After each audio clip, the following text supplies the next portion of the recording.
Bismillahirrahmanirrahim. Assalamualaikum warahmatullahi wabarakatuh. Alhamdulillah rabbil alamin wa bihi nasta'in ala umur dunya waddin. Asyhadu an la ilaha illallah wahdahu la syarika lah wa asyhadu anna Muhammadan abduhu wa rasuluhu la nabiyya ba'dahu ma ba'd. Masyarul muslimin muslimat yang dirahmati Allah Subhanahu wa taala, marilah di kesempatan berbahagia ini kita menjadikan puji dan syukur kita kepada Allah Subhanahu wa taala. Dan alhamdulillah malam yang hari ke-6 malam ke-7 ya. Atau ada yang malam ke-8 ya. Alhamdulillah ala kulli hal Allah masih memberikan kita kesempatan untuk bisa kita melaksanakan ibadah di bulan Ramadan ini, untuk dapat kita mendekatkan diri kita kepada Allah Subhanahu wa taala.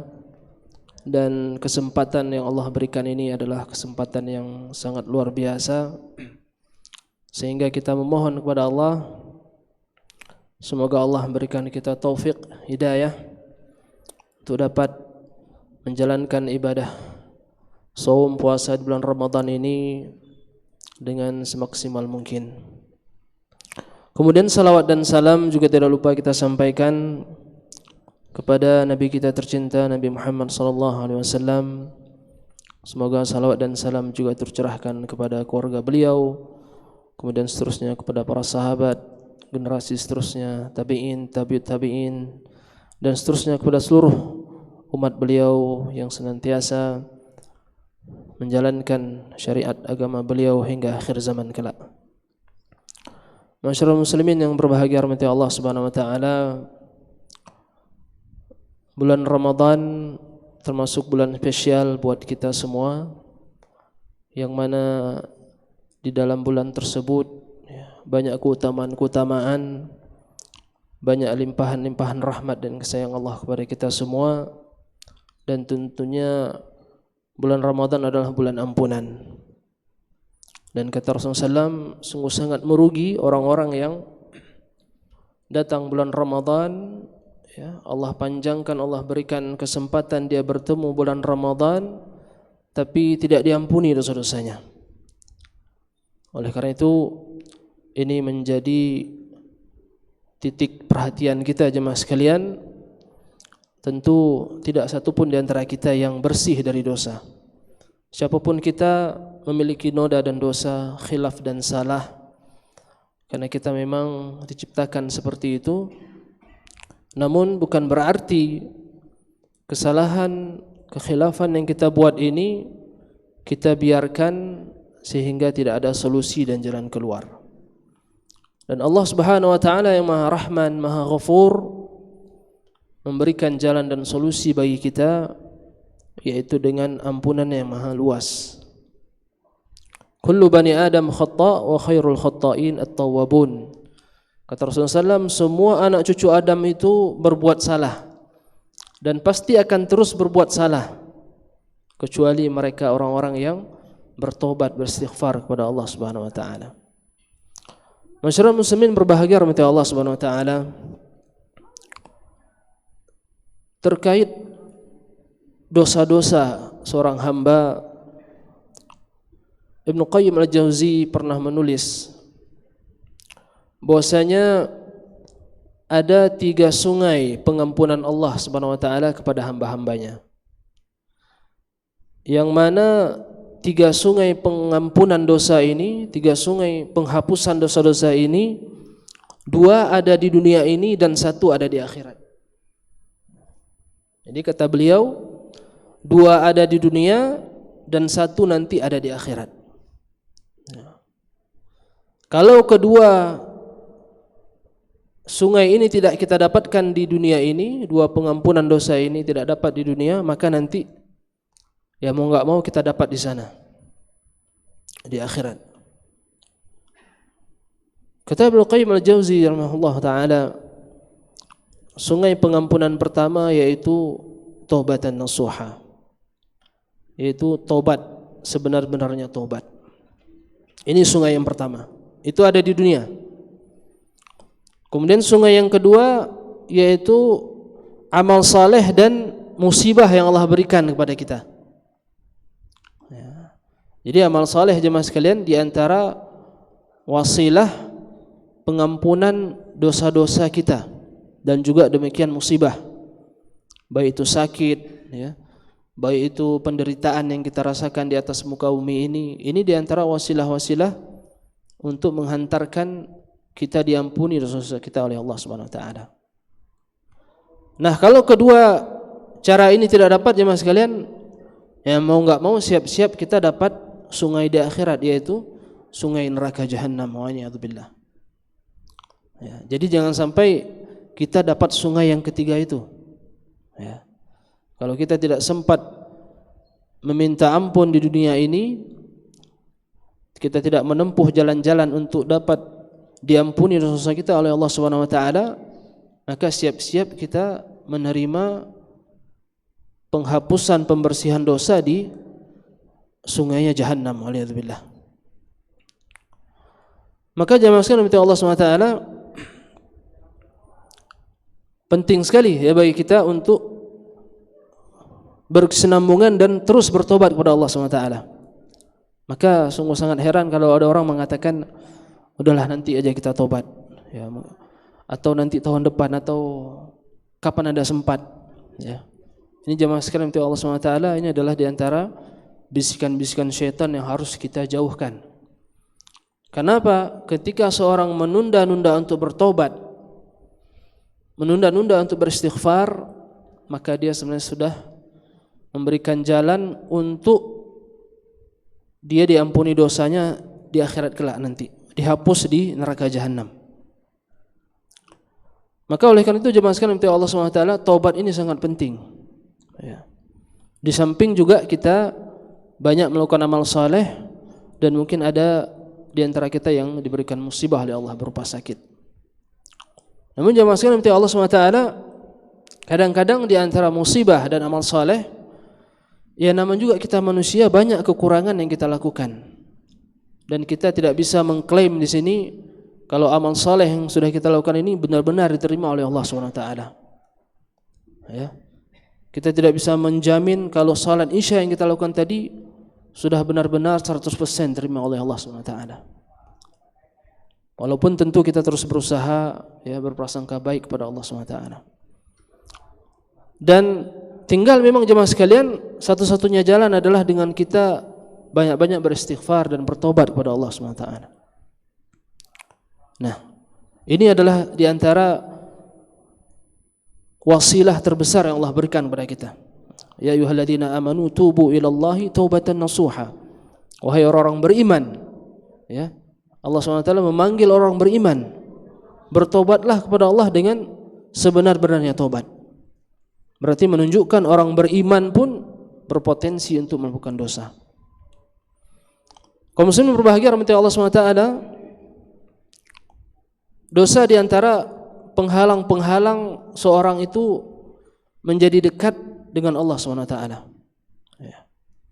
Ibarat kaca yang, cermin yang kotor jemaah sekalian, tidak bisa lagi digunakan untuk bercermin, sehingga ketika dia tidak dibersihkan, maka otomatis kaca tersebut, cermin tersebut tidak bisa digunakan, sehingga dia tidak bisa lagi melihat apa-apa yang ada pada diri seorang tersebut. Maka dosa jemaah sekalian merupakan noda-noda yang menempel di hati kita, yang mana ketika noda-noda itu begitu banyak, maka ibadah kita, taqarrub kita kepada Allah menjadi terganggu. Kenapa kita tidak merasakan nikmat beribadah, nikmat salat, ya? Salat hanya begitu-begitu saja. Maka di antaranya jemaah sekalian adalah mungkin dosa-dosa kita yang begitu banyak. Kemudian jemaah sekalian Allah SWT, penting juga itu kita mengetahui bahwasanya dosa-dosa ini juga terbagi-bagi. Nah, maka kita perlu tahu ilmu agar apa? Agar dengan kita mengetahui bahwasanya itu adalah dosa, sehingga kita sadar untuk segera bertobat. Karena kalau kita tidak tahu ini jemaah sekalian, ini sangat berbahaya. Ya, banyak sekali orang tidak mau bertobat, ya, tidak mau beristighfar karena dia menganggap itu bukan dosa. Ya, itu hanya biasa-biasa saja. Maka oleh karena itu jemaah sekalian, ini harus kita ketahui. Dosa jemaah sekalian, kata para ulama terbagi dua, ya. Ada dosa besar, ada dosa kecil. Nah, ya. Ada dosa besar, ada dosa kecil. Nah. Yang mana jemaah sekalian, dosa besar itu jemaah sekalian bisa kita ketahui bahwasanya dia adalah dosa besar ketika seorang melakukan dosa itu, dia mendapatkan ancaman, mendapatkan hukuman, azab yang sangat besar kalau dia sampai melakukan itu. Ya. Baik itu dia melanggar larangan atau dia tidak mau menjalankan perintah. Ya. Misalkan contoh jemaah sekalian, ya, dosa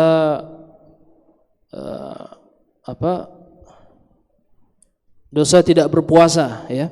Contoh, misalkan di bulan Ramadan ini, ya, sengaja tidak berpuasa, sengaja berbuka dengan sengaja, maka di antara dosanya jemaah sekalian yaitu, ya, sebagaimana yang diceritakan oleh Rasulullah SAW, ada di antara, ya, umat beliau yang nanti di akhirat itu mulutnya dibelah, disobek sampai mengeluarkan darah. Ya. Disobek dari depan sampai ke belakang. Maka Rasulullah SAW berkata kepada Jibril, siapa mereka ya Jibril? Mereka adalah umat-umatmu wahai Muhammad yang sengaja berbuka di bulan Ramadan tanpa uzur. Nah, maka ini dosa jemaah sekalian.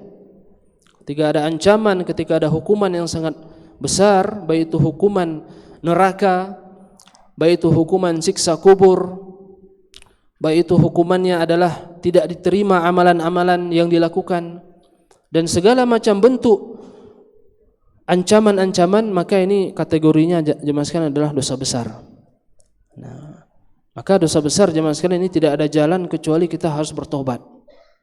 Ya, termasuk dosa kepada sesama manusia, dosa kepada orang tua, durhaka kepada orang tua, pernah mengambil barang orang lain, pernah menyakiti orang lain, pernah menghibahi orang lain.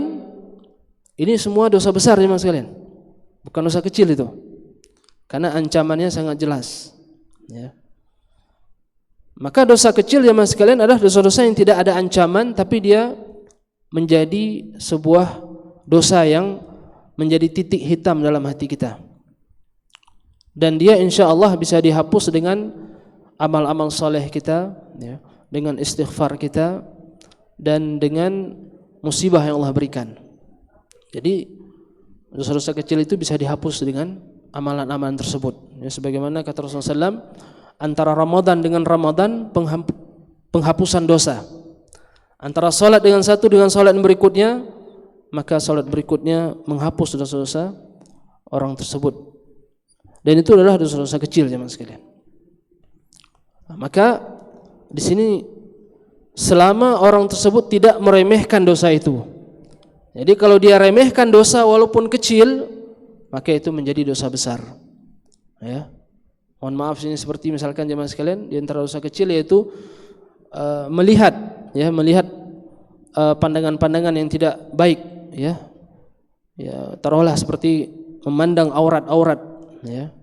Memandang gambar-gambar yang selainnya yang dilarang dalam agama kita, walaupun itu dosa kecil, tapi kalau kita menganggap itu biasa, jemaah sekalian menjadi dosa besar. Nah, ya. Maka ada pepatah Arab jemaah sekalian, kasratul ihtikak yuzillu ihtiyas. Ketika seorang itu banyak sekali bergesekan, akhirnya apa? Akhirnya menjadi kebal, menjadi kebas. Nah, jadi kita karena sering sekali media-media menampilkan aurat-aurat, ya, menampilkan gambar-gambar yang tidak pantas untuk kita lihat, akhirnya apa? Menjadi biasa. Padahal itu sebenarnya dosa jemaah sekalian. Nah, sehingga apa? Kita tidak menganggap lagi itu bagian dari dosa. Oleh karena itu jemaah sekalian Allah SWT, penting sekali bagi kita untuk terus, ya, bertobat kepada Allah, menyesali setiap perbuatan-perbuatan yang kita pernah lakukan. Dan tentu kita ini adalah manusia yang lemah, manusia yang biasa. Setiap kita pasti melakukan kesalahan. Kalaulah tidak salah kita kepada Allah, ya, bisa saja ibadah kita belum baik, keikhlasan kita belum baik, ya.